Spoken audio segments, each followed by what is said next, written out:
이제 말씀 보면은 족보만큼이나 이게 지명들도 다 낯설고 좀 이게 좀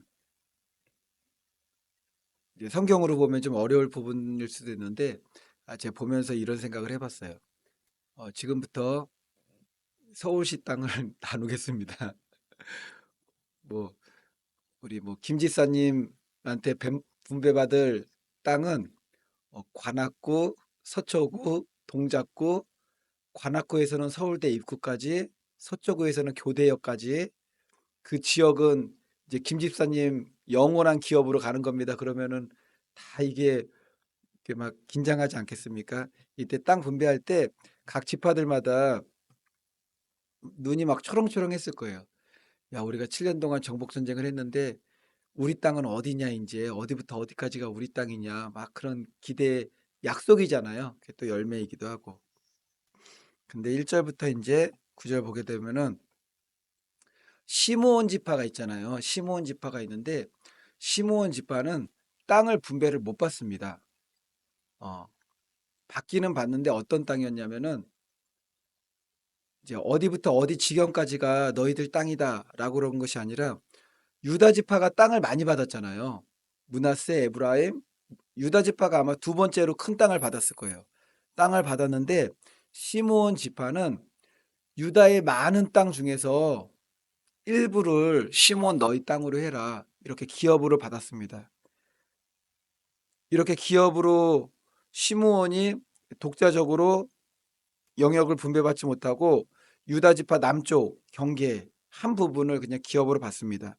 이유는 여러 가지가 있는데 한 가지 이유는 표면적으로 드러난 것은 인구가 많지가 않아요. 인구가. 어, 광야 40년 출발하면서 거의 5분의 2 정도가 줄었어요.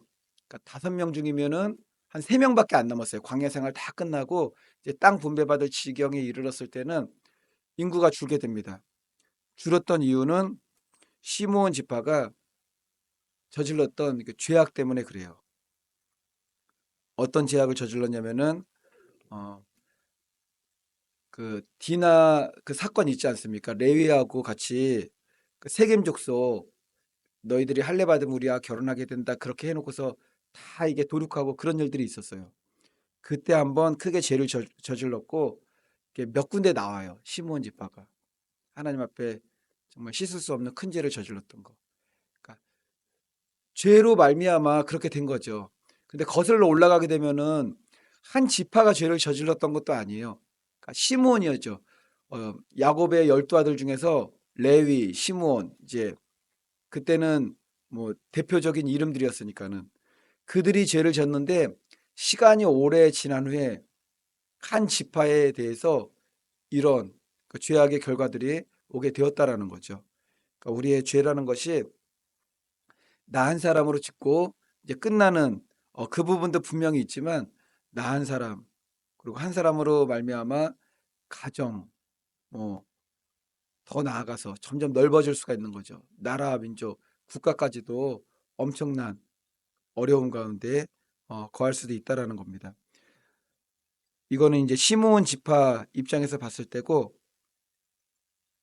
유다 지파 입장에서 봤을 때는 너무 많이 주었다고 그래요. 많이 받았다고. 그러니까 우리가 많이 받았을 때는 우리가 이런 판단과 정죄의 시각이 있습니다. 저 사람은 자기가 잘못한 거 있으니까는 저렇게 사는 거 당연한 거 아니야? 하나님께서는 그렇게 섭리하시죠. 섭리하시는데 그럼에도 불구하고 하나님께서 그들을 가만히 놔두시느냐? 그렇지 않습니다. 헤아릴 수 없는 사랑과 긍휼과 은혜 가운데 그들에게도 자비와 정말 구원의 은혜를 베푸시죠. 그것이 우리들 각자 아니겠습니까? 죽을 수밖에 없는 우리들에게도 하나님의 그 크신 사랑과 긍휼과 자비를 베푸심으로 구원의 길을 열어 주셨잖아요. 그러니까 흘려보내는 거죠. 하나님의 사랑을 이웃에게 흘려보내고 긍휼과 자비를 흘려보내고 예수님께서도 말씀하셨잖아요. 옷 두 벌 있는 자들은 없는 자들에게 나누어 주며 그런 말씀을 주셨습니다. 유다 지파 많이 받았어요. 많이. 자기 한 지체입니다. 시므온 지파. 지체의 곤란한 상황을 나 몰라라 하지 않고 나만 은혜를 누리게 되면은 그거는 하나님의 사람들이 아니죠. 그러니까 하나님의 복을 누릴 만큼 큰 지경을 받았으면은 이제 나누어 주는 겁니다. 나누어 주는 거. 이제 10절부터 16절 보면은 이제 스불론에 대한 거 나옵니다. 스불론. 그 스불론은 레아의 막내 아들이에요. 어, 이사갈이 형인데 스불론이 먼저 받아요. 근데 이거랑 비슷합니다. 야곱이 스불론과 이사갈을 축복할 때도 비슷했어요. 요셉의 아들 가운데 므낫세가 형이었지만 손을 엇갈려 가지고 에브라임한테 먼저 이렇게 야곱이 기도도 했잖아요. 어? 요셉이 이거 아버지 이게 아닙니다. 그랬더니 아니다. 나도 안다. 그러면서 므낫세가 아닌 에브라임에게 장자 축복을 주게 됩니다. 여기서도 마찬가지예요. 스불론도 어, 레아 이사가라고 나눌 때는 이제 밑에 동생이지만 스불론에게 먼저 언급을 하죠. 그리고 이제 땅을 이제 분배받게 되는. 근데 여기서 우리가 무엇을 알아야 되냐면은 왜 먼저 태어난 아들에게 장자권을 주지 않습니까? 왜 손을 엇갈리십니까? 우리가 이것을 다 이해할 수는 없습니다. 이것을 하나님의 주권이라고 그러죠. 그런데 하나님의 주권은 언제나 공의롭고 언제나 옳으며 하나님은 절대 실수하는 분이 아니시죠. 므낫세에게도 에브라임에게도 손을 엇갈리는 것이 그들 각자 지파들에게도 큰 축복이 되는 거예요. 가장 좋은 길로 인도하시는 거죠. 이제 이제 기업 분배 나누는 것을 보게 될 때 어떤 지파들은 많은 땅을, 어떤 지파들은 좀 적은 땅을, 어떤 지파들은 비옥한 땅을, 어떤 지파들은 광야의 척박한 땅들을, 그리고 시므온 지파 같은 경우에는 어떻게 보면은 딱 독립적으로 독재적으로 땅을 분배받은 것이 아니라 유다가 받은 광활한 큰 땅에서 한 구퉁이를 갖다가 이제 받게 되는 거죠. 원망할 수도 있고 왜 이렇습니다. 왜 이렇습니까라고 할 수도 있겠지만 이 모든 것들이 하나님의 절대적인 주권과 완전하신 섭리 가운데 실수하지 아니하시는 하나님의 공평하신 은혜의 배분이라는 거죠, 이것이. 그러니까 우리도 삶 가운데 살다 보면은 경제적으로 격차가 많이 날 수가 있잖아요. 많이 나죠.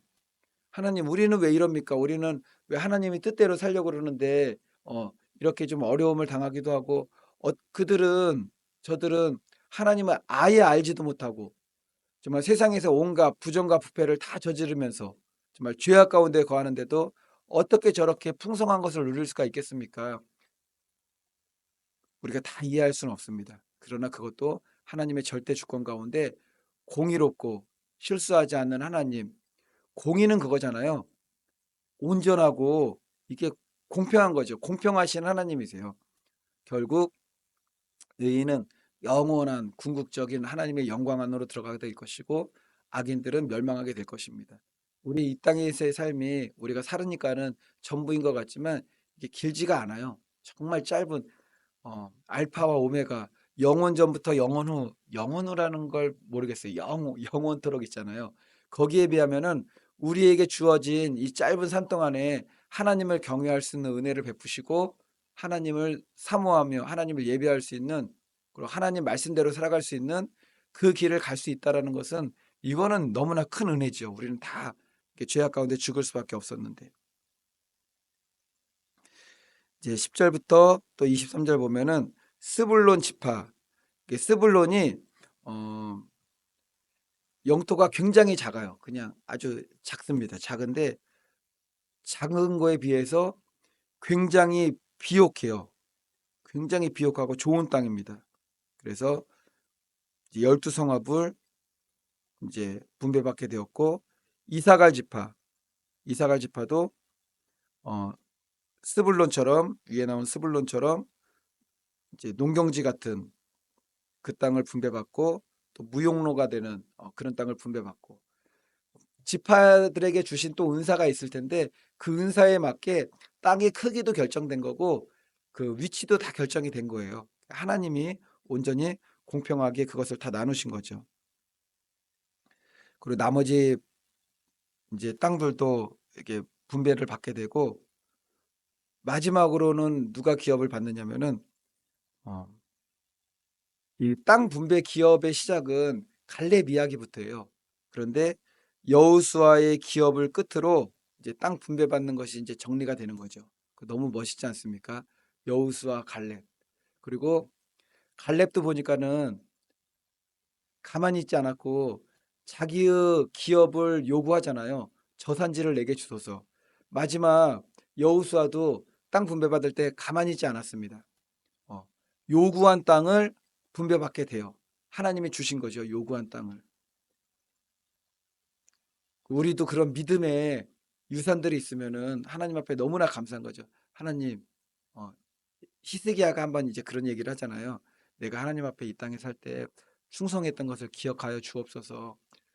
우리가 무익한 종으로서 다만 해야 될 일을 하였을 뿐이지만 그럼에도 불구하고 하나님 앞에 하나님 정말 사랑했던 거, 하나님 사랑하고 이웃 사랑했던 거, 하나님이 기억하실 만한 그런 상급과 면류관으로 쓸 만한 그런 것들이 있다면은 너무나 감사한 거죠. 너무나 감사하고 우리가 분명히 그 길을 가야 된다라는 것입니다. 하나님의 전적인 섭리와 계획하심도 있었지만 여호수아 갈렙 이렇게 두 사람이 너무나 귀한 거죠. 그리고 땅 분배할 때도 시작부터 끝이에요. 어, 믿음으로 시작해서 믿음으로 끝나는 겁니다. 하나님을 경외함으로 시작해서 하나님을 경외한 것으로 끝납니다. 천국도 마찬가지죠. 하나님을 경외하고 끝까지 하나님을 사랑한 사람들만 남는 거예요. 나머지는 다 이제 없는 거죠. 그 기업이 없는 거죠. 바라기는 저와 성도님들 모두도 내게 주실 기업이 분명히 있어요. 내게 주실 기업. 어, 영원한 기업. 하나님 나라의 영원한 기업. 그 영원한 기업, 그 약속을 소망하며 이 땅에서 우리가 살아야 될 것이 영적 전투죠. 그리고 우리가 분명히 알아야 될 것은 지금 땅 분배가 다 끝났잖아요, 이제. 땅 분배가 끝났는데 그 땅이 다 정복된 땅입니까? 그렇지 않잖아요. 거기에 그 불병거를 가지고 있고 무기를 가지고 있는 가나안 족속들이 여전히 살고 있는 지역들이 많이 있어요. 그리고 땅 달라고 그랬을 때 그대로 다 살고 있잖아요. 그런데 분배를 받고 자기 땅으로 만들려면은 각 지파가 이제 나름대로 거기서 막 싸워 나가야 되는 거죠. 마찬가지입니다. 우리에게 주신 약속도 있지만 약속은 이 땅을 살아가면서 가나안 족속과도 같은 영적 싸움에서 승리해야 그것을 우리가 영원한 기업으로 얻게 되는 거죠. 우리의 기업은 어디죠? 우리의 기업은 뭐 하나님 나라 천국이라고 말할 수도 있겠지만 이 땅에서의 우리의 기업은 가장 확실한 기업은 뭐죠? 내가 살고 있는 집 주소예요. 내가 살고 있는 집 주소.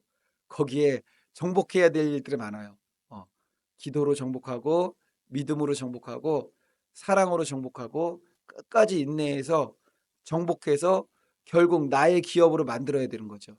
지금 하나님께서 예를 들면은 우리 가족들도 사랑하는 우리 자녀들도 나의 기업으로 주신 거는 확실하잖아요. 확실한 약속인데 가나안 족속들이 살고 있는 거죠. 영적 전투에서 반드시 승리해야 됩니다. 그래서 영원한 나의 기업으로 이제 상속을 받아야 되는 거죠.